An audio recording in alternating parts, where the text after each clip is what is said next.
We face enormous challenges. Insecurity.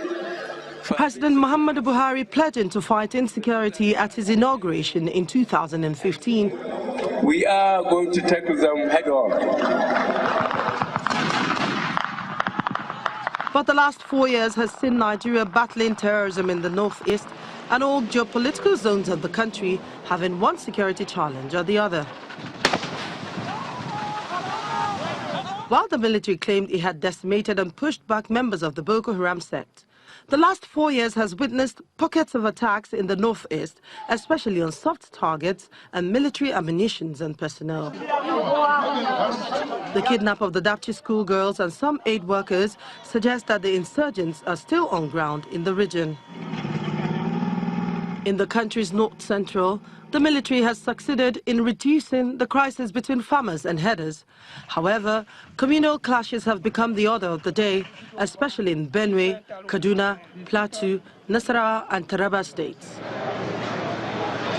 Armed banditry made an inroad into the northwestern part of the country, claiming several lives in Zamfara and Sokoto states. All those people owe the cash. Nigerians have also had to deal with the rising cases of kidnapping for ransom and ritual, assassination and cybercrimes all over the nation. Some experts feel the present administration has not paid the required attention to these security challenges. People expected it to be better than how they met it pre-2015. In fact, the security they inherited was on the upswing in 2015. Though it was bad during the previous administration, but you know that towards the end of that administration, after they postponed that election for 6 weeks, there was offensive within which they recovered a lot of territories. And when the administration came in, they carried on with that momentum. There was a momentum to late 2015. That time they declared technically defeated of the Boko Haram. Then 2015, mid-2015 or 16, things began to take another dimension. But as the president pledges the oath of allegiance to Nigerians on May 29, 2019, there are expectations of the All Progressive Congress-led government. There are people who think they don't matter, but they matter so much. I'll give you an instance. In the north, our traditional institutions in the north are very important. If we don't get them involved, we cannot solve this problem. The earlier we bring them to the table to help us, the better for us. Secondly, the issue of community policing and state police should be on the table. It should be signed as in yesterday. The governors should know how to deal with this. These are the things we should discuss. If there are issues we think can affect the issue of state police, we can find a way to go around it and deal with it. And it's not left for the military alone, the police alone, the army alone, the customs alone. The earlier we bring all the stakeholders, the better for us. Perhaps the government and security agencies under the watch of President Buhari can take the advice of one of their own. No bullet or bomb can eradicate an ideology. Thus, additional training in areas like psychological operations and perception management, hacking and computer instructions, encryption, decryption will be essential as future conflict will be fought in the information domain. The challenge for the government in the next 4 years is to match its words with action, turning campaign promises into tangible results by finding and applying the best approach to quell the insecurity across the country. Amaka Okafo, Channels Television News. Well, yes, indeed. Security is a big issue, and it has that potential of just robbing you of whatever else you might have put in place if we don't get that right. Well, yes, the president did speak about security upon the assumption of office 4 years ago. And so, yes, we'll focus on that as well. What do we expect from him? Do they continue from where they are? Where were we? Where are we in the first instance? Well, we've got some gentlemen here with us to shed some light, give us the impression of what they think of it. Right here in Lagos, Professor Akin Oyebode is a former Vice Chancellor, University of Ado-Ekiti. Thank you for coming on this morning, Prof. Thank you very much. And then in Abuja, we've got Habila Joshak, retired Deputy Inspector General of Police, and sitting right beside him, Paul Omaji, Professor of Criminology. Gentlemen, thank you also for joining us today on the inauguration. Well, let me start from Lagos. And Prof, Thank you for having me. Yeah, speaking about this, I know that when the president did assume office in 2015, he made that round to the Lake Chad Basin Commission. Then at that time, he did order a release of, I think, $21 million out of the $100 million that Nigeria had promised to contribute to when he was at that AU Summit on Security. But ever since, in terms of the activities that the government has taken and what we're currently facing now, what do you think is the missing link? Well, I'm not a security person. Yeah, from what you've seen. But I look at the whole thing with a sense of deja vu. We've been here before. I remember when we were on the confab, 2014, we had terrorist action in Abuja. And a friend of mine escaped by a hair's breadth from some action, and we had to congratulate him for surviving. Luckily, that has abated, at least in places like Abuja. And in Lagos, we don't really have the terrorist threat. But it seems that we're ever in the process of becoming. We seem to have underperformed. Granted that this is an asymmetrical war between the combatants and the insurgents, but it is the forte of all combatants to be trained for all manner of conflicts, both regular warfare, low-intensity conflicts, and sporadic action, whether you are in Afghanistan, whether you are in Syria, whether you are wherever. So insurgency is a very complex situation. It's not a one-shot affair. The momentum should be sustained. And those of us who were happy that General Buhari came to power remember these antecedents with Maitasini and having commanded almost all the divisions within the Nigerian army. We thought he was the man for the job. But from the past 4 years, either he was overrated or the problem has changed form and requires new tactics. As some people have said, that maybe the security architecture of Nigeria needs to be looked at a second time. We also know that those in commanding positions in the military have almost overstayed their welcome. In other words, it's not that new brooms sweep better, but maybe the whole thing has become routine. And we need people who have, I don't want to use the language, a taste of blood to go after insurgents or dissidents, those that do not make well for the country. In other words, what we are talking of is new strategy and new tactics, and of course, recruitment to fill the gaps. Every security man that I've listened to on this channel and elsewhere talks about we're under-policed, 385,000 policemen for, well, we don't even know the population of Nigeria. But the guess estimate is 200 million. Even the UN says we are 201 million. So definitely we need more recruitment. Then the military too should beef up. but I'm talking about the training, because it's not something that you just wish away. You have to train men carrying arms, and then at the higher level, in terms of the command level, there has to be a review of the strategy and tactics of combating threats to the nation. Police, ideally, should handle internal security or insecurity. Yeah.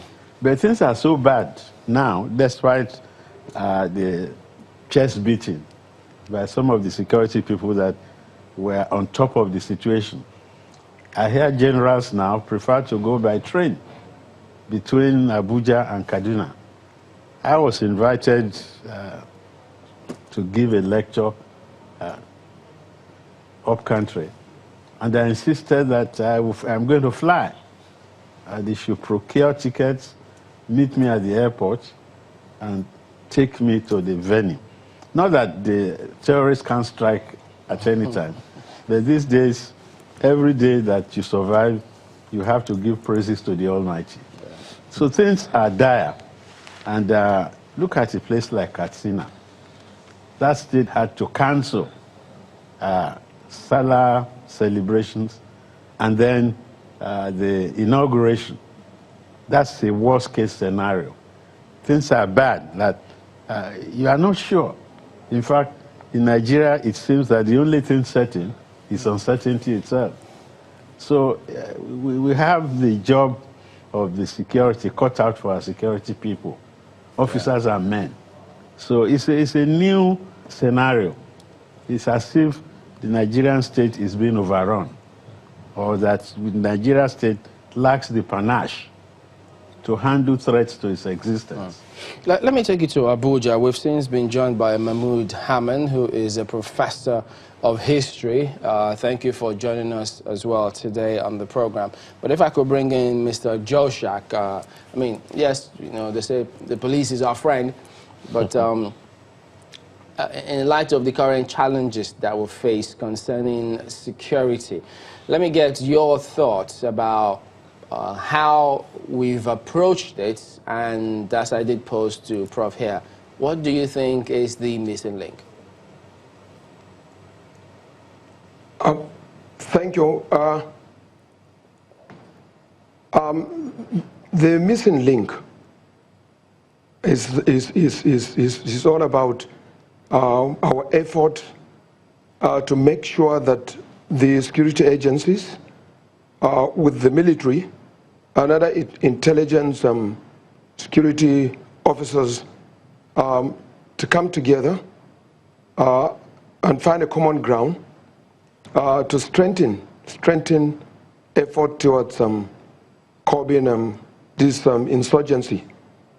You will know that the President Inspector General of Police have launched the a code name of an operation, Poof Ada, and since he has done that, you will agree with me that there has been a lot of arrests and mopping up of small arms. But that is not enough. The police is in better position to collaborate with other security agencies and the military to ensure that new methods and technologies are met. But if you want to know this effort, if you have an interaction with the Inspector General of Police and the officers that are out there, Kaduna, Abuja, you'll be marveled with the number of people caught red-handed, young people caught red-handed, you know, kidnapped for ransom, and then using force to stop a motorist, either to take their lives if they dare not stop. Some of these things are getting better, but there's a lot to be done, and the solutions are not far-fetched. All right, speaking about which, I know that, yes, you've highlighted the operations that have been put in place, but what would you say to those who think it just appears as though we carry out the same kind of operations, get similar results, and something different, completely different needs to be done. Either we address the structure of policing or something. But do you share the same view? Yes, thank you. Yes, there is this issue of not building trust in the police, and so people shy away from giving information. But that narrative should change. When we talk about community policing, we are saying that the traditional rulers and the police and other stakeholders must sit together and agree on an action. Because for every incident of kidnap, whether it's in Qatari, or it's in Regina, or whether it is Obasanjo farm, there is just 1 or 2 people that have a pre-knowledge or must have seen or saw them doing that. But sometimes they don't want to give. So when we talk about community policing, we're talking about the police tinkering with the community and agreeing and discussing everything that is happening in terms of security together and take action. It's not about state police, neither it is about volunteering information, but sharing this and making them to be part. We've started that with the British Council before. There are a lot of police officers right now that have been trained on this, and we've tried them in some states, particularly in Enugu and some other states, and it has worked. And so if we bring in the community policing, that does not cost much. And then the number of the police officers and the men are quite not inadequate. Yes, sorry, Mr. Joshua, pardon me, I just need some clarification on what you said. What is it that has worked? Is it that it has improved the confidence that the citizens have with the security agencies or community participation in security, and how has it reflected in terms of the crime rate or whatever? So could you be a little more specific on what you said has worked? Yeah, there are states like Enugu and there are states like Anambra that have worked or are still working with the police, that the crime rate is low. And some other states that we've tried them has worked. But like I said, there is the issue of proper funding, there is the issue of shortage of manpower, because once there's an incident like the Kaduna, Abuja, where we were there, I was there for months, it reduced the rate of kidnapping to very, very low. But by the time the resources and the men would have taken out, a lot of them taken out for, to face another challenges, then you have them coming in. Okay, and therefore there's a need for increase. Just that, I need to know what exactly has worked so that in other states you can replicate it or suggest to other states what needs to work, because, I mean, everybody likes to feel secure. So give us some statistics. When you say it has worked, what was the crime rate? So when you implemented this policy, what did it come to in those states in question? No, I say again that one of the things that we must agree and want to do is the community policing. And like I said, there are states that before now were very, very, very, very bad in terms of security. But that has changed. And I've said Anambra, where we had a lot of kidnapping, we had a commissioner of police and the AIG that collaborated. And today, you cannot say that Anambra is worse hit. And we also talk about Enugu. We had a lot of security challenges in Enugu. And we adopted some of those, and it worked.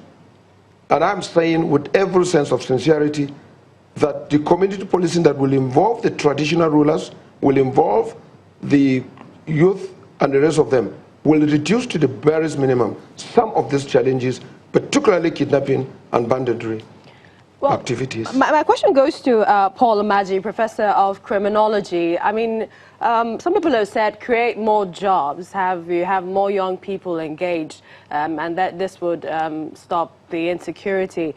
But what are your thoughts with regards to the root cause? I mean, how did it come to this?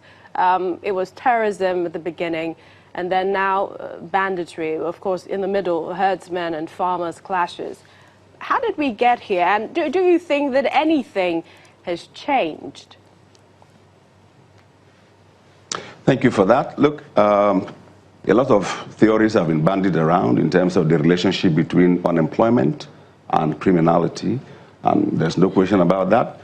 What we do know in relation to Nigeria is that we've gotten to a point where young people, it's not just that they are unemployed, but they are so depressed, seeing the obvious consumption, obvious manifestation of wealth by the select few. And the issue of distributive justice has cropped up very seriously, which we need to address as a nation. It's not every poor person that takes to criminality. It's not every poor person that will go and get AK-47 and start conducting banditry or kidnapping. So there is something more than just poverty. Poverty is an epiphenomenon. There is a more fundamental issue which has to do with the entire setup of the society and how the various components or parts of the society are valued and empowered to live meaningful, productive lives. It's very important that, yes, we must encourage entrepreneurship for young people, but at the same time, what type of entrepreneurship? Some young people who are now they've taken to banditry and kidnapping, they will tell you they are entrepreneurial. Okay, when they were sitting at home or on the streets begging, how much money do they get? But with one AK-47, they can go and make millions from ransom. So that is entrepreneurship in their own definition. So we need to really get back to more fundamental issues. And it's about distributive justice. It's about making sure that we harness all the components of our society and use them for the creation of national wealth, and then at the same time have a distributive mechanism that will ensure that no one is deprived of the benefits that come from productivity in the country. Now, Mahmoud Haman, professor of history, before now, did we have operations Puff Adder and several of the other operations we've had, Crocodile Smile, several? Did we have this before now, 1999? I'm not quite sure. That's similar. Similar. Well, tell us, you're the professor of history. What are we looking at in terms of how the insecurity now has degenerated, and do you think we can get things back on track with regards to eradicating it in all of the areas in the country? Well, thank you very much. The various issues relating to security that the nation is discussing right now have a history. They did not develop overnight.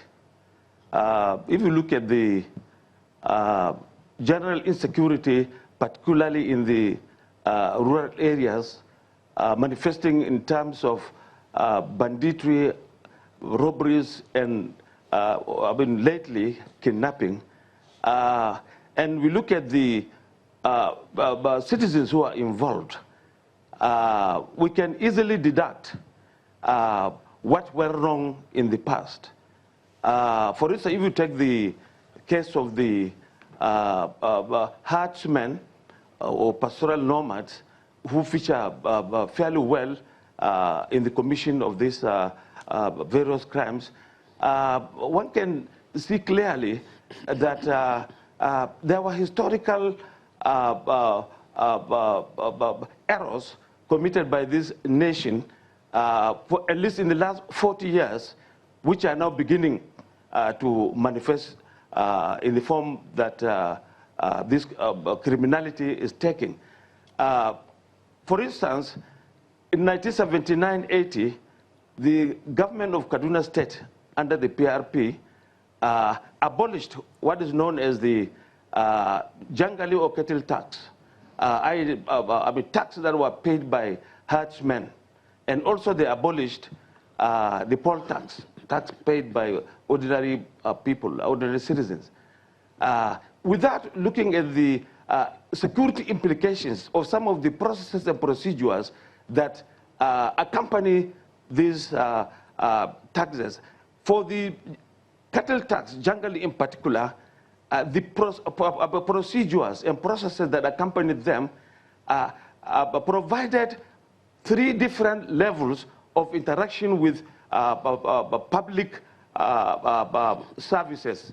One at the point of the registration and documentation of the herdsmen and their herds, 2 at the point of payment, and 3 at the level of inoculation, compulsory free inoculation of their livestock.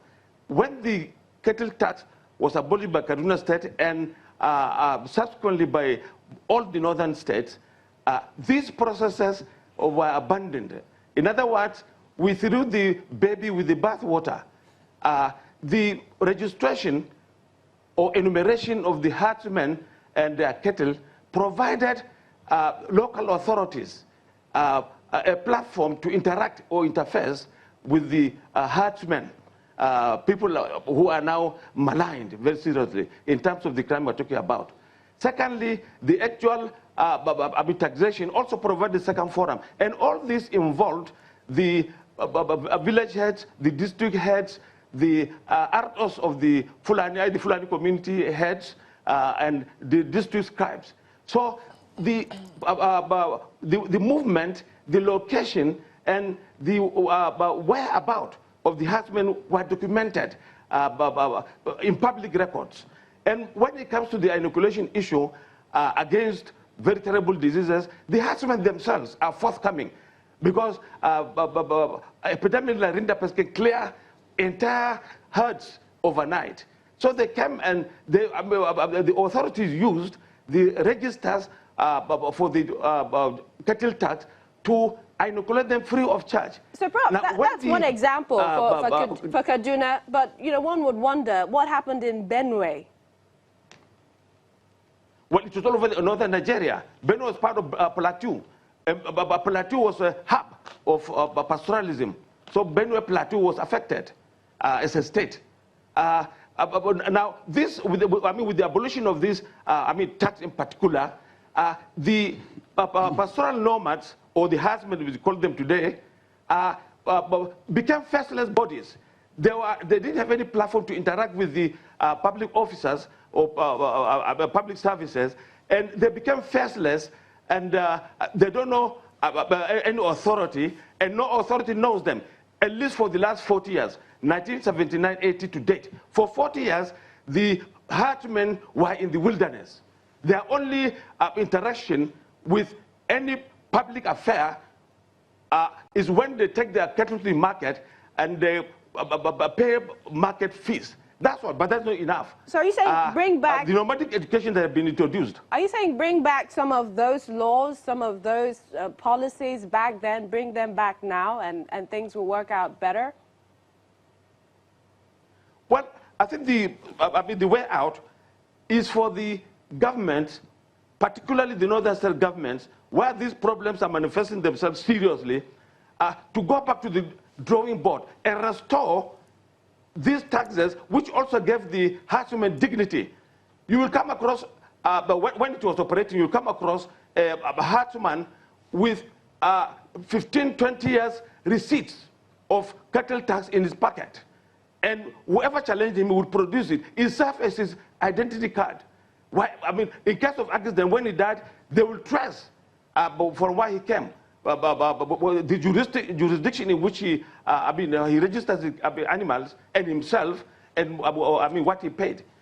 Now, with this abolition, and although some states might have restored, the tax, the procedures and the processes which made a lot of security sense have been abandoned. Okay. And so we are now dealing with a substantial population of Nigeria that is faceless, doesn't know authority, doesn't respect authority, and authority doesn't know them. And that's why they feel free to engage in these heinous activities, banditry, robbery, kidnapping, because they cannot be easily trusted. All right, let's bring in Mr. Habila.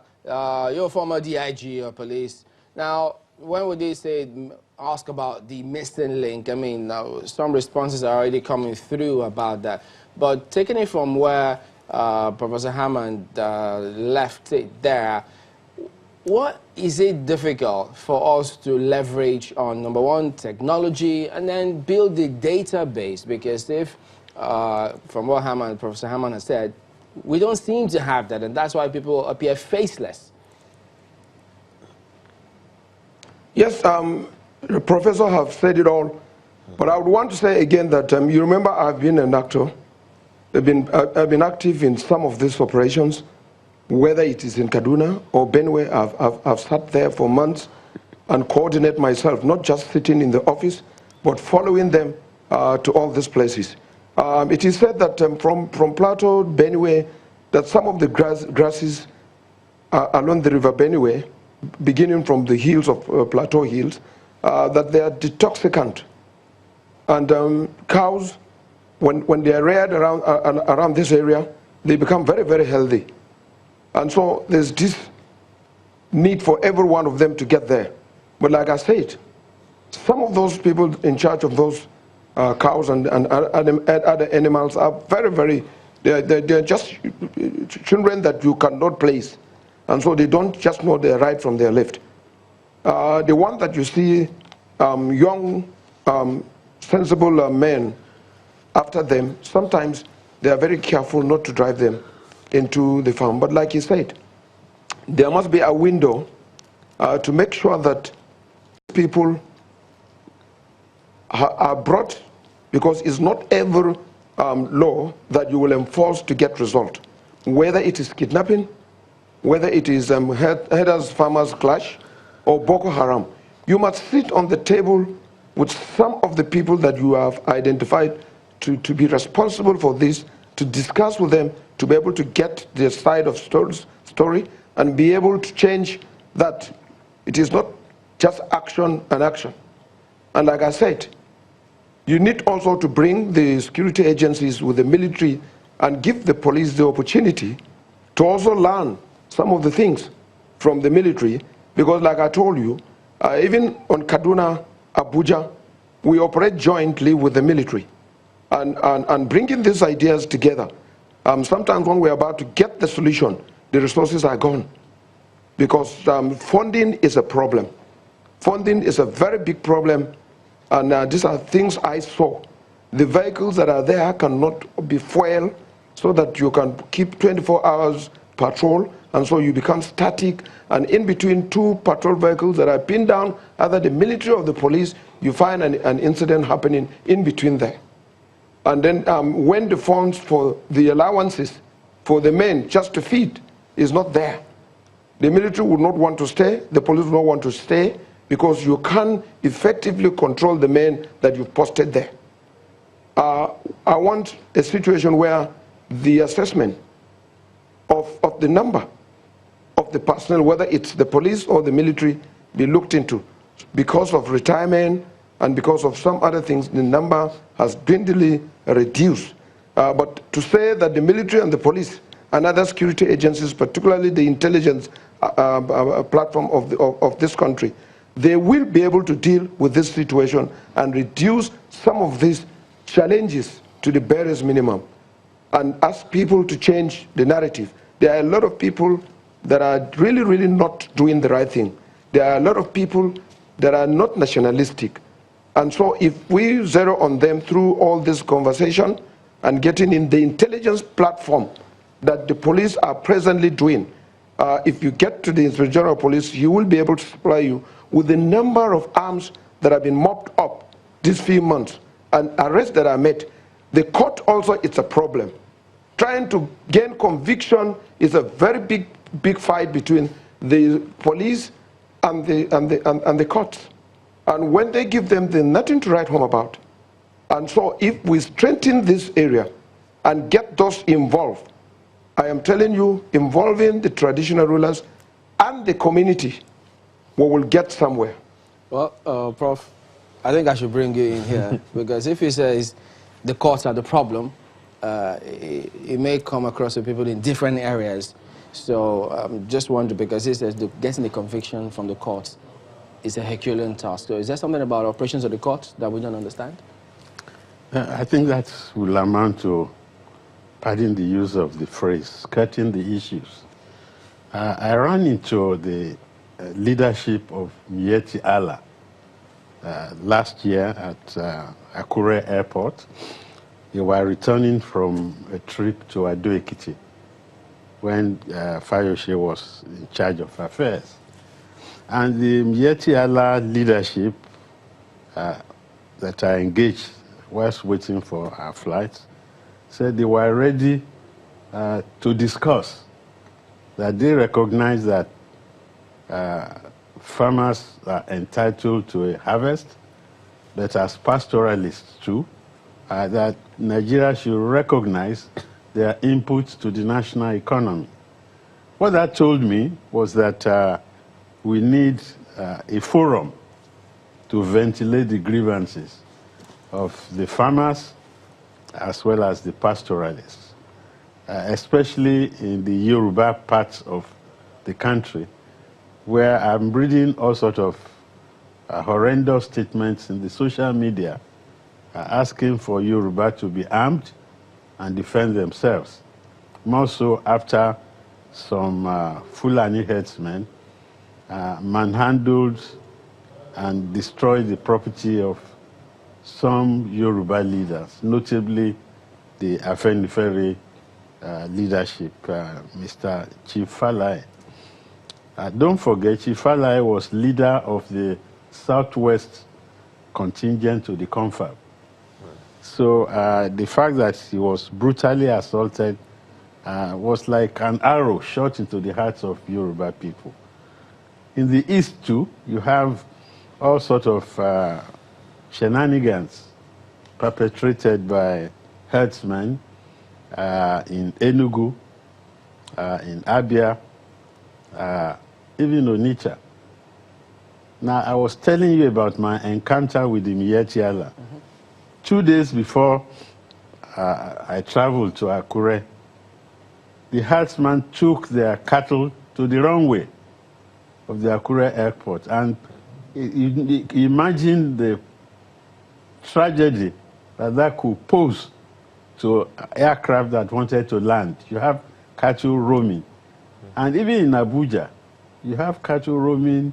So we have to put the fear of the Lord, so to speak, the fear of the law in the minds of these people who have no regard for national boundaries. That's why they are nomads. They don't believe that they can be restrained whilst pursuing their pastoral functions. So I think there is a need for urgent discourse among different elements of this country. That, well, I understand, in fact, somebody told me that the herdsmen, they don't eat the cows that they herd, they sell to make money. The Yoruba eat the cow, and people have said, stop buying their cows, be eating goat meat or fish or chicken once they are deprived of the market. You don't know how many cows are slaughtered in Lagos daily. That's a lot of money. That economic... Ayo is always reminding us. In other words, we have to look at their action in the context of the political economy of Nigeria. So I don't think they too will want to bring Nigeria to a halt. But when you hear herdsmen raping wives and daughters of farmers, or burning homestead as they do in the northern part of the country, notably South Kaduna, Benue, Taraba, it's a cause for alarm. And I've heard that President Buhari is a patron of the Miyetti Allah. So there's a need for him to rein his men in, to tell them that they are complicating his government in terms of welding together the various parts of the country. So what I'm suggesting is that we have to adopt a multi-pronged approach. In other words, it's not just send military people plus policemen to deter the marauders, as they are called. There has to be a battle for the hearts and minds, so to speak, of these people. Let them know that they are doing havoc to their own interests and that they can't be allowed to get away with mayhem. But the laws, are there a major deterrent? I mean, the Katsina State government, for example, signed the death penalty for any cattle rustler or kidnapper in the state. Well, Katsina State will not be the first government to pass a law. I remember during the time of Idam Oshiomhole in Edo that they had a law, death penalty for kidnappers. We still have instances of kidnapping in Edo State. How many people have been sentenced to death? That's what the retired AIG was talking about, that they are faced with obstacles in the legal process to bring these people to heel. I think we need a national forum. There has to be a national consensus. We know, for instance, that the Bororo Fulani in Ogun, I'm talking of Oke-Ogun, in Ogun State and Oyo State, they've been settled there for ages, intermarrying and what have you. Excuse me. How did that come to be that the Bororo Fulani who settled in certain parts of Yoruba land have lived peaceably with their neighbors? And that's why people are saying many of the so-called headsmen committing all the havoc and travesty, some people say they are not Nigerians. They owe no allegiance to the Nigerian state. Maybe we need the input of sociologists, historians, criminologists, multi-pronged we'll have some of them experts to bring it to bear, because it's putting a question mark on the essence and survival of Nigeria as a nation state. Okay, let me take this to Professor Maji. You're a professor of criminology. Millicent asked this question the other time, but all over Nigeria, you'd find that these insecurity challenges have changed from time to time. First was in the Niger Delta, then in the east. A number of people would say they can't even go back to their home base. Then to the southwest, where the occurrence with Chief Olufalai happened, and now in the north, it's all over the place. First it was insurgency, then farmer-herder clash, then armed banditry, kidnappings, and all of that. Isn't it possible for the security apparatus of state to be able to predict or forecast the shift-changing nature of our insecurity dynamics? Well, everything that is required to gain intelligence about the nature of criminality in Nigeria is available. I think one of the greatest challenges we have is the discipline of execution, and underlying that is some other forces that ought to be fully articulated. I'm glad that my colleague in Lagos there has alluded to some of these underlying forces. It's important for us to really take a holistic approach to the challenges of insecurity that we're facing now. Let's start from the basic one in terms of the capacity, the numerical capacity of the security outfits. What we have in Nigeria is a joke. Let me give you an example where we understand that we have at least 1,400 illegal routes into Nigeria.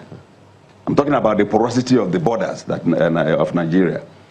And if you put the police, the army, the navy, and the air force together, their numbers are not up to 1,400 in this country. So even just looking at the optics of the numbers, we already know that I don't think that we have adopted a very serious attitude towards the security. Look at what happened in Zamfara a few days ago. 5 members of the bandits were killed.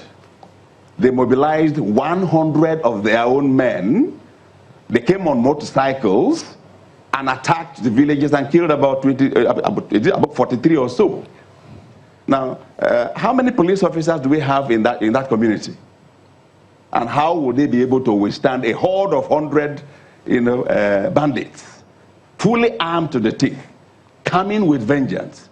So just looking at the numerical strength alone, we do know that we have a long way to go.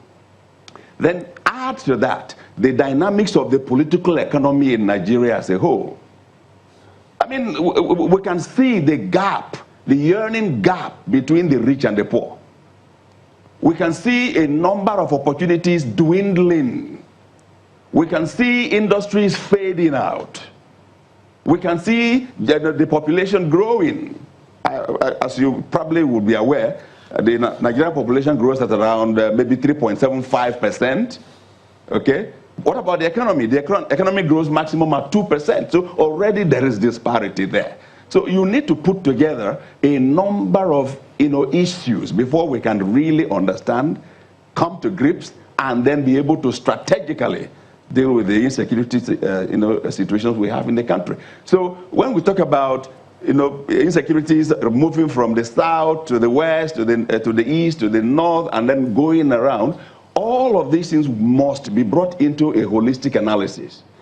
What are the forces that are driving this? My fellow professor here mentioned a situation in which historically there were opportunities that the herdsmen could be monitored. We could know who they are, where they live, and how they move. That particular opportunity was taken away. It was not replaced. But then we do know right now that there are many criminals that are taking cover under the name of herdsmen and going about the country perpetrating mayhem. The question is this: where is the sincerity of purpose within the government? Where is the political will within the government to be able to really sit down and say, look, what we have in our hands now is not ordinary criminality.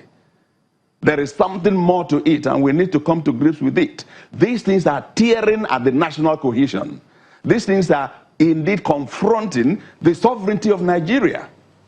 So my understanding is that we are dealing with something more sinister than just mere criminality, and the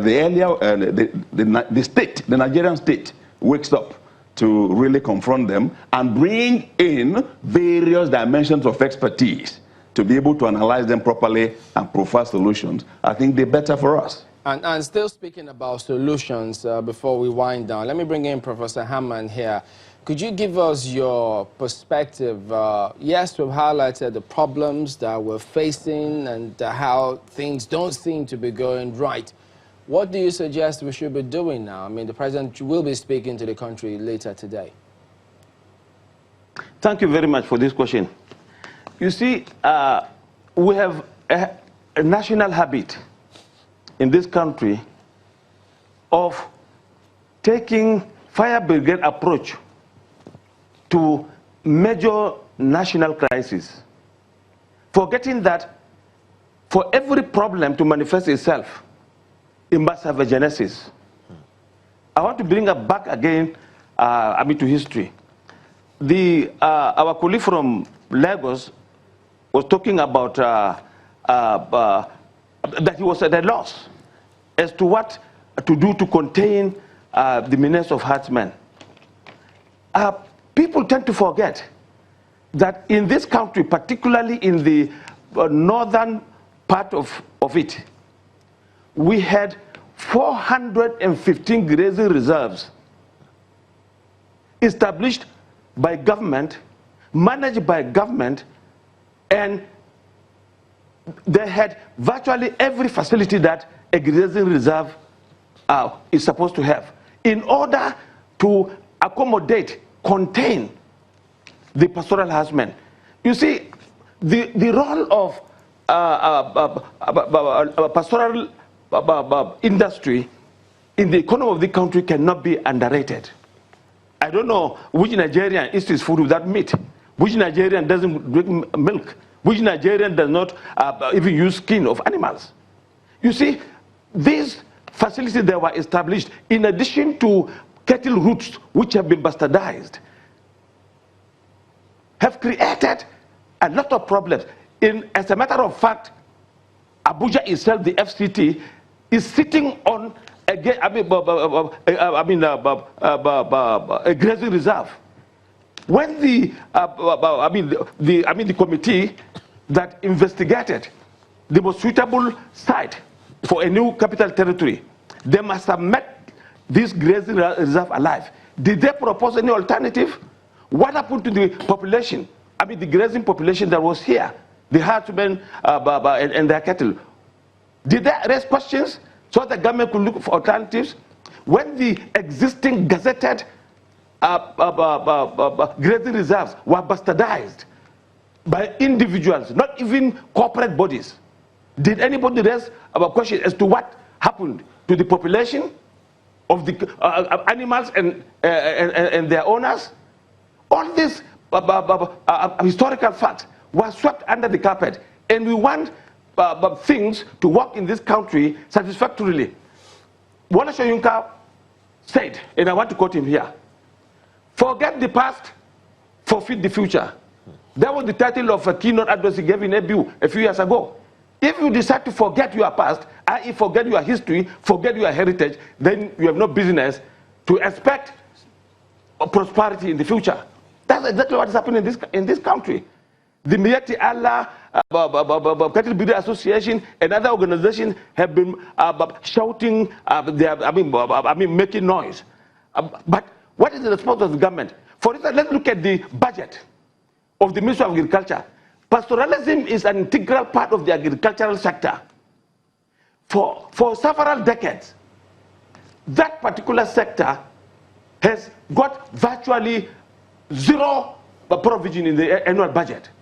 What about crop production and so on and so forth? Even now, the governor of Central Bank, who has been recently been reappointed again, was saying that for a long time, the economic health of this country, he's going to dedicate a lot of money to cotton in the north and to palm oil in the south. What about the pastoral industry? How much has been budgeted? And if it is, something has been budgeted, how much cash backing has it got? So we tend to pretend that we don't have history in this country. Public records have been bastardized. For instance, if you look at the critical level of public administration in the country, the local government level, the idea of public record keeping is dead. No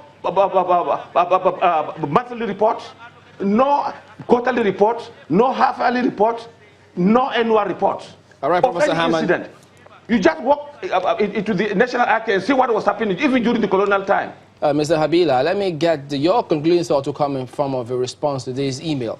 We've got Rear Admiral M.A. Johnson. He wants to know, can you please tell us what the police did regarding how they managed the information in Anambra and Enugu states that made them enjoy relative peace so that other states can learn, perhaps implement?